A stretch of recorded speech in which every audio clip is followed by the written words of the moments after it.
संपूर्ण महाराष्ट्रातील लाडक्या बहिणींसाठी ब्रेकिंग न्यूज. मागील 2 दिवसांपासून 12 मे ते 13 मे या दरम्यान काही ठराविक लाडक्या बहिणींच्या आधारसंलग्न बँक खात्यामध्ये एप्रिल आणि मार्च अशा 2 महिन्यांचा लाभ आहे तो वर्ग झाला. परंतु संपूर्ण महाराष्ट्रामध्ये अजून मोठ्या प्रमाणावरती लाडक्या बहिणी अशा आहेत की त्यांना मार्च आणि एप्रिल असे 2 महिन्यांचे हप्ते आले नाही आहेत. लाडक्या बहिणीच्या मनामध्ये संभ्रम निर्माण झालेला आहे की हप्ते आम्हाला आले नाहीत म्हणजे आम्ही अपात्र आहोत का. तर या संदर्भातले देखील लाडक्या बहिणींच्या मनामध्ये शंका निर्माण होत आहे. तर साधारणतः संपूर्ण महाराष्ट्रामध्ये केवळ 10 ते 20% आसपास अशाच लाडक्या बहिणींना मार्च आणि एप्रिल अशा 2 महिन्यांचा लाभ आहे तो वितरित झालेला आहे. आणि याच पार्श्वभूमीवरती मंत्री आदित्य तटकरे असतील, मुख्यमंत्री असतील तर यांचं ट्विटरचं पेज असेल किंवा दरवेळीसारखा जो शासकीय GR प्रसिद्ध करावा लागतो अशी कोणतीही घोषणा न होता हे जे हप्ते आहेत ते वितरित करण्यात आलेले आहेत. संपूर्ण महाराष्ट्रातील मोठ्या संख्येने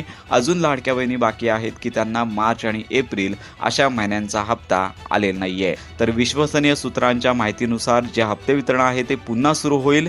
DBT सुरू होईल आणि पुढील 2 ते 3 दिवसांच्या कालावधीमध्ये संपूर्ण महाराष्ट्रातील ज्या पात्र लाडक्या बहिणी आहेत त्यांना मार्च आणि एप्रिल असे 1500 असून 3000 रुपयांचा लाभ आहे तो वितरित केला जाणार आहे. तर अजून मोठ्या प्रमाणावरती जिल्हे बाकी आहेत. मुंबई, पुणे, रत्नागिरी, रायगड, सातारा, कोल्हापूर अशा अनेक जिल्हे बाकी आहेत. यामध्ये लाडक्या बहिणींना अजून त्यांना 2 महिन्यांचा सन्मान निधी मिळालेला नाहीये. तर लवकरच DBT सुरू होईल आणि संपूर्ण महाराष्ट्रातील लाडक्या बहिणींना पुढच्या काही कालावधीमध्ये म्हणजेच पुढच्या काही 2 ते 3 दिवसांमध्ये हा लाभ आहे तो मिळून जाणार आहे. तर अशा प्रकारची महत्त्वाची बातमी समोर आलेली आहे. संपूर्ण महाराष्ट्रातील लाडक्या बहिणींना हप्ते आले नाहीत म्हणून ते अपात्र झालेले आहेत अशा प्रकारचा संभ्रम निर्माण झालेला आहे. त्यामुळे शासनाच्या वतीने लक्षात घ्या की लाडक्या बहिणीने अशा संभ्रमात राहू नये अशी बातमी समोर आलेली आहे. अशी माहिती त्यांच्या मार्फत देण्यात आलेली आहे. लवकरच लाडक्या बहिणीचा सन्मान निधी त्यांच्या आधारसंलग्न बँक खात्यामध्ये जमा केला जाणार आहे. पण यामध्ये ज्या लाडक्या बहिणी निकषांमध्ये बसत नाही आहेत,